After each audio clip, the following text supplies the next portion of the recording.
This is CBC Vancouver News.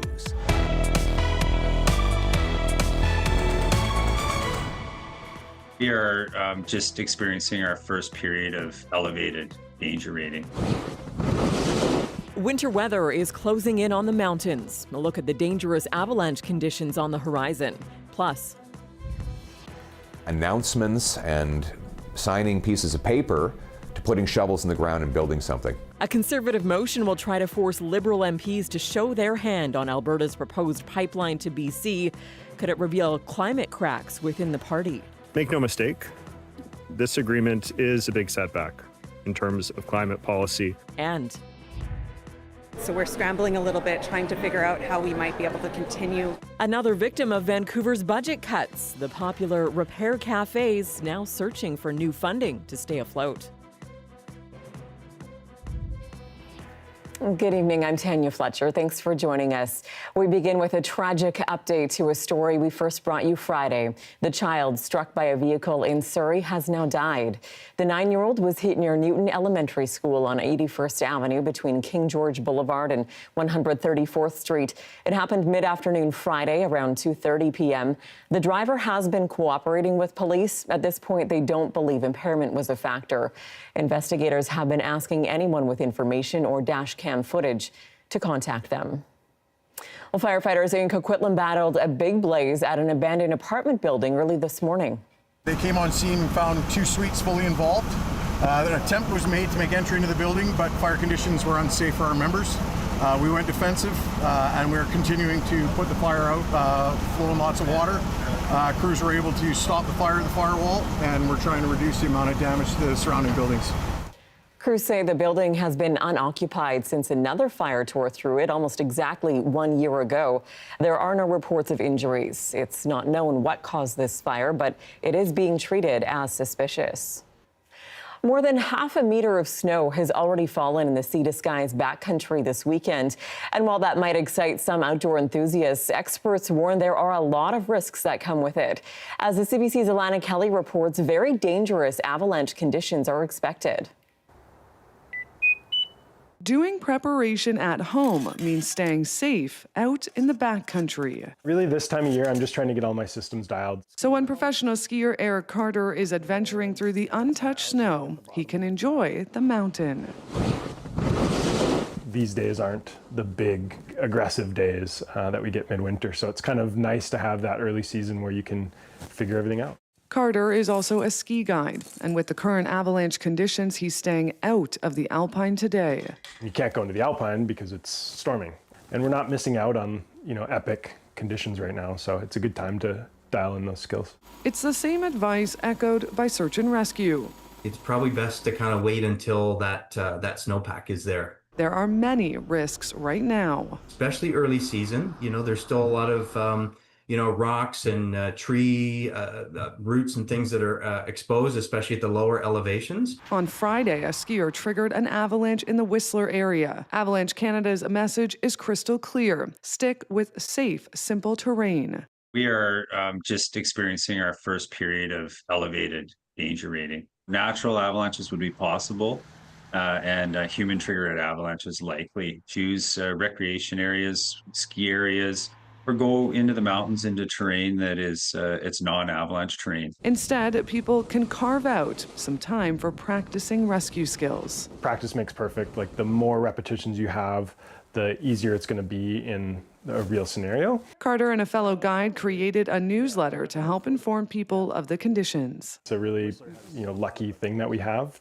to have the mountains around us in such a beautiful place, and so the more we can kind of explore them and recreate responsibly, the better, really. Human-triggered avalanches will continue to be very likely over the next few days, and the conditions are expected to rise to high danger on Monday. Anyone recreating outdoors must have the proper gear, check conditions, and be prepared to spend the night if you get into trouble. Alana Kelly, CBC News, Squamish. The city of Vancouver says Britannia Rink will remain closed for a few more months yet. It was shuttered nearly 9 months ago for maintenance and repairs following a leak. But the society that runs the center now says the loss of revenue from ICE programs is hampering their ability to host community events. Janella Hamilton has that story. Britannia Community Centre, a home away from home for many who live in Vancouver's Grandview Woodland neighborhood, a place people of all ages and backgrounds have gathered for decades. Oh, lots of memories, lots of memories. 93-year-old Eleanor Bolio has been coming to the community centre since it opened in 1974. She enjoys their daily activities for seniors and the community events the centre hosts, like its annual Breakfast with Santa and elders. I looked forward to it, to sit on Santa Claus's knee, and you could see those kids. The kids were remarkable. The kids that's what it was actually for, was the kids. They really enjoyed it. We give out about 150 gifts to children and youth. Over 400 people attend that breakfast. And we also have giveaways, which is part of, making sure that households have the things that they need. Socks, toques, gloves. But this year, she says the breakfast has been cancelled due to a loss of revenue from the months-long closure of Britannia Rink. The rink was shuttered unexpectedly in April for repairs and upgrades following a brine leak. Initially, it was expected to be closed until the end of this year. Now the city says the doors will remain locked until at least February. It does have unintended consequences, such as directly revenue for the society to have subsidized programs, to host free and no-cost events, special events. She says it costs about $10,000 to host the big pancake breakfast each year. It comes as the Vancouver Park Board and the city, which help fund the centre, face financial strain. Not too many people make these anymore. Linda Talio says she's disappointed to hear the breakfast has been cancelled, an event she says promotes intergenerational connections. Everybody gets together, all the elders, they gather around to sit with families, and they enjoy having the little kids around. She and other community members are hoping the breakfast returns for future Christmases. Janella Hamilton, CBC News, Vancouver. There are looming questions about the future of Vancouver's Hastings Racecourse site. On Friday, operators announced an end to horse racing there after more than 130 years. Great Canadian Gaming's lease expires soon, and then the land will fall back into the hands of the city. We need Vancouver City Council to recognize that these jobs need to carry on, that this industry needs to carry on, even if it is for only a short time, perhaps a season or two, and at least 2026. We can operate the racetrack through a nonprofit entity as long as the City of Vancouver allows us to operate the racetrack and the barn area. We can do it. We can save the jobs. Earlier this year, the Tsleil-Waututh Nation announced it had reached a preliminary agreement to purchase the casino business and related real estate at the site from Great Canadian Entertainment. That, though, is still subject to final approvals. Also earlier this year, the owners of the Vancouver Whitecaps said they were in discussions with the city about the possibility of building a soccer stadium at the PNE Fairgrounds, where the racecourse is located.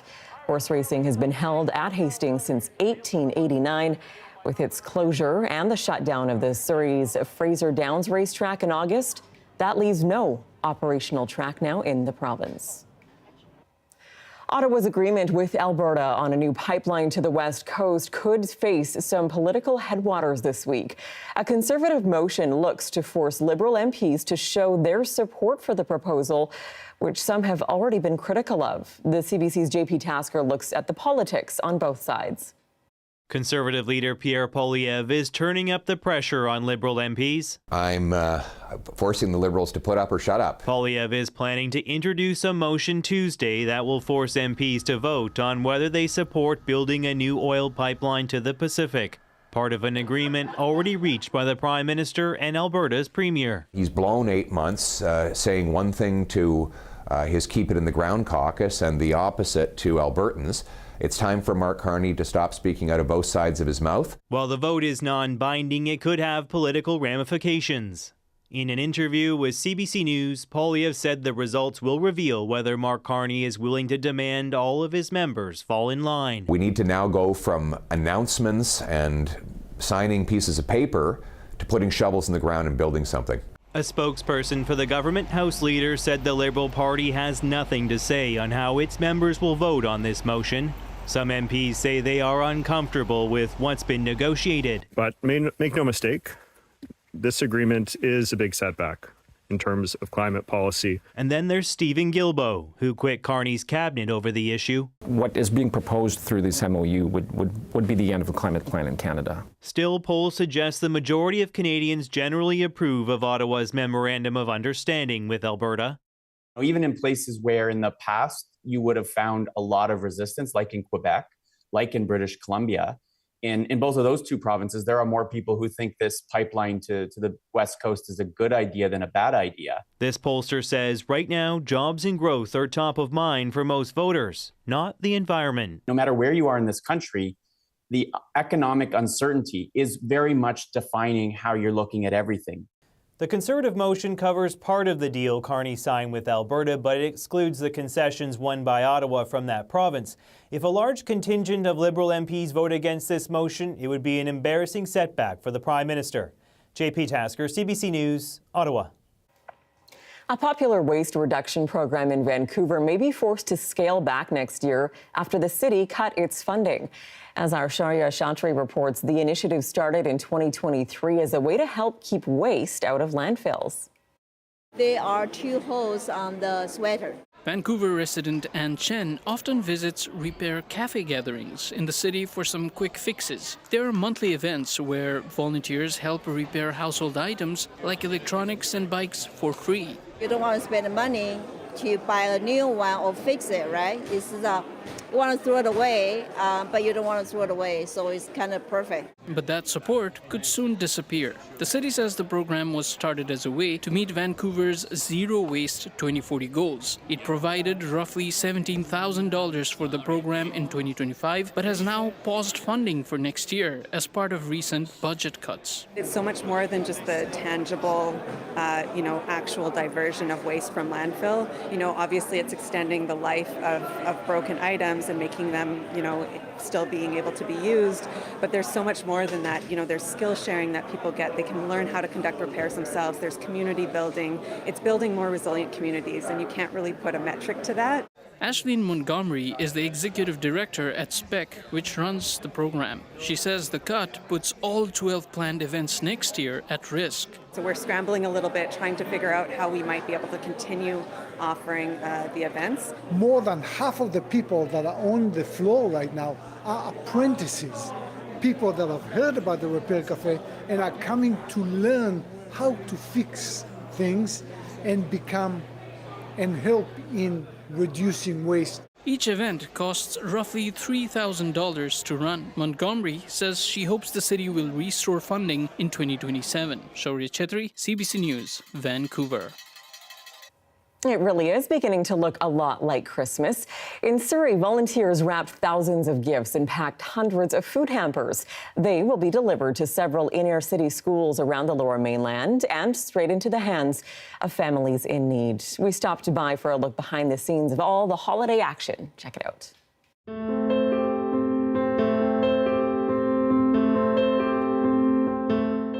Found out from the school board actually that there was kids in our community that many of them aren't getting a gift for Christmas. So we decided that we're going to put some gifts together. So they are assembling gifts right now, putting them in boxes, and then they're taking them to the wrapping station. They're wrapping it all, and then they're taking them to the pallets, and we're putting it in schools. Me and my mom have been going here ever since I was 4 years old. It really just fills my heart to know that I'm actually making a difference. I love the atmosphere of people here and seeing all the people here serving. It really warms my heart because there's a lot of good people who do a lot of good things. I would love to be here for the community, to help help people. The community need is really getting a lot more desperate, and we are in very challenging times. The need is there, and it's just so nice to see so many people coming together to make sure that all families have a happy Christmas. I just want kids to know that we see them and that we care, and these families to know that we're not alone.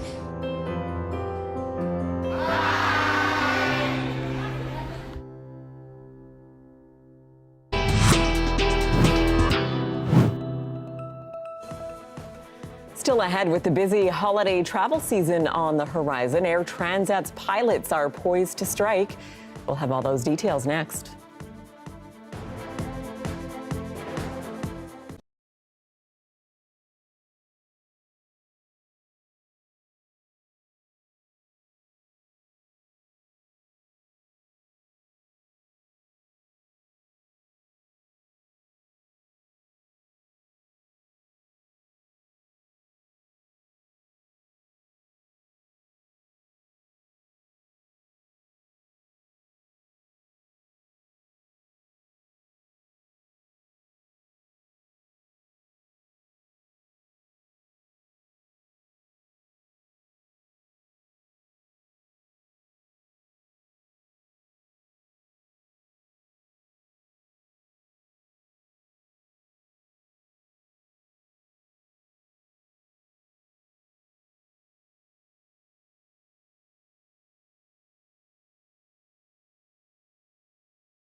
Welcome back. There is frustration and grief tonight in Canada's South Asian community, dealing with rising extortion cases and violence, some of which have been tied to international gangs. The CBC's Jennifer Yoon shows us the growing fear and the demand for solutions.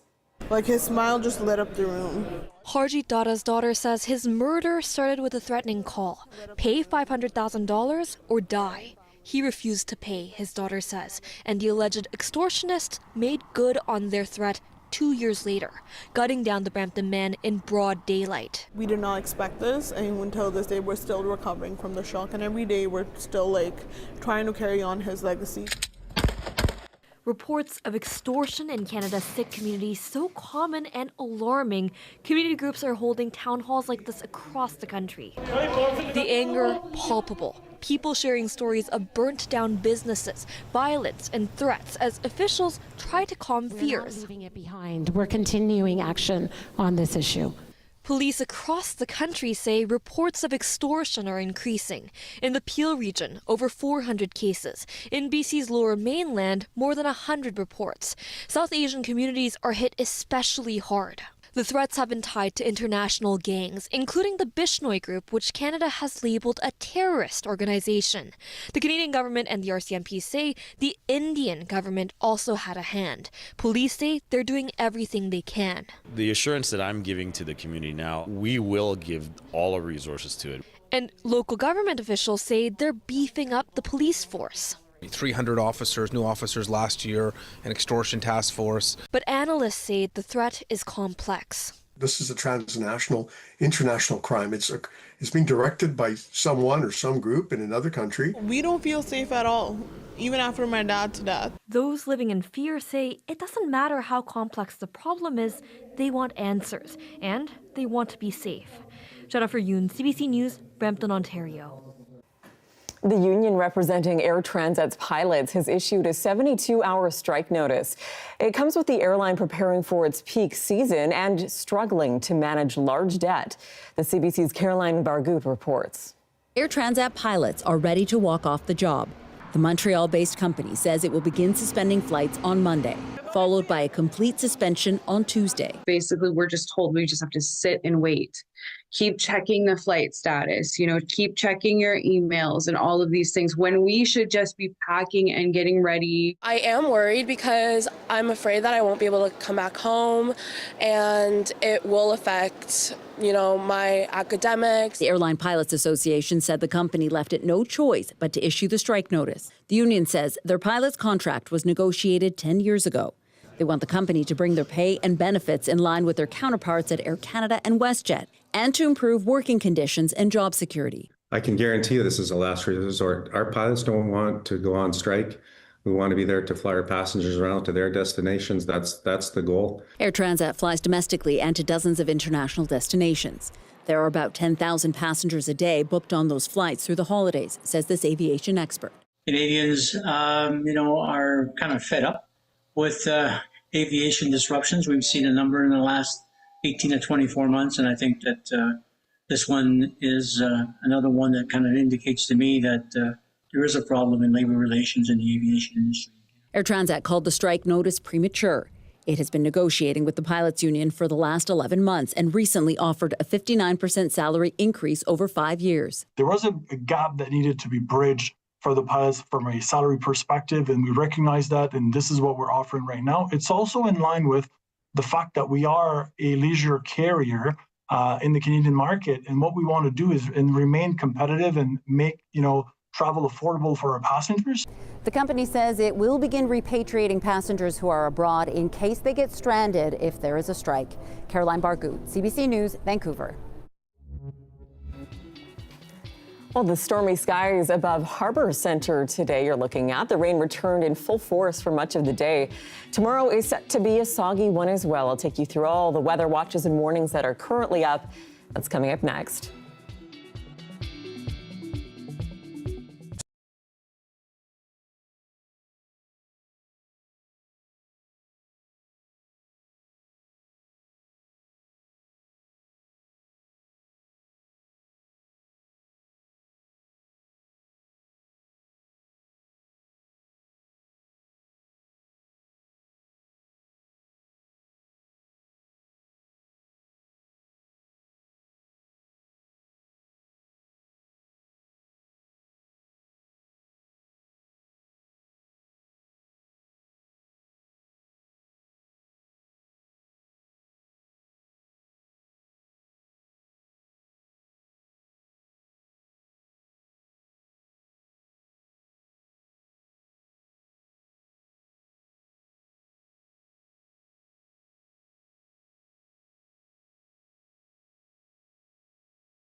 I think it's important to give a human face to the stories that we hear every day, the people that they affect. And I think talking to those people is what really gives us the true sense of the impact of the stories that we're hearing.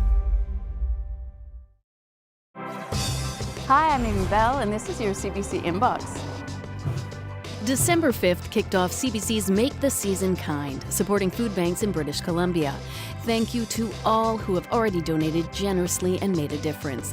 The charity drive continues until December 31st. To find out more, head to cbc.ca/kindbc. And never miss a special programming series, event, or contest. Subscribe to CBC Vancouver's e-newsletter and keep connected with us.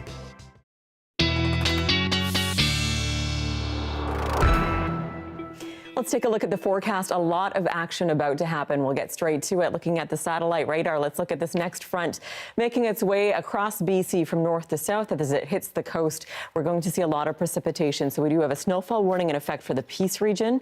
Also rainfall warnings for parts of the North Coast, Central Coast, as well as Howe Sound and Metro Vancouver. That includes the North Shore, Coquitlam and Maple Ridge. So over the next 24 hours, we could see 50 to 70 millimeters of rain. With that, it'll intensify overnight through the morning hours and should ease Monday night. But look at that. Come Tuesday, we could see another pulse of this kind of atmospheric river type system make its way across BC.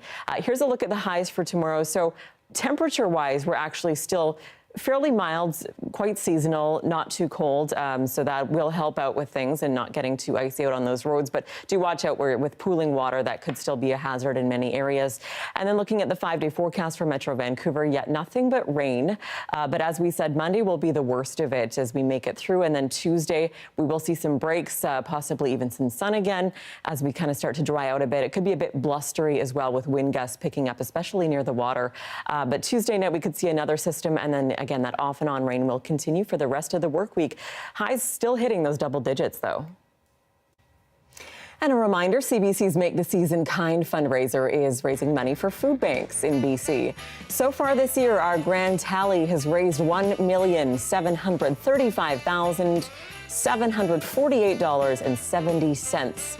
Now, it's not too late to donate if you haven't yet and would like to. Just go to cbc.ca/kindbc. You can choose to send money to any of the 111 food banks that are part of Food Banks BC. You can also donate by text message. Just send a text called KIND, type that to 20222. Donations are welcome until the end of the year. And that's your late news for this Sunday, December 7th. For news anytime, anywhere, be sure to download our free app. You can always find us online as well. We're at cbc.ca/BC. Thanks so much for watching this weekend. Have a good night.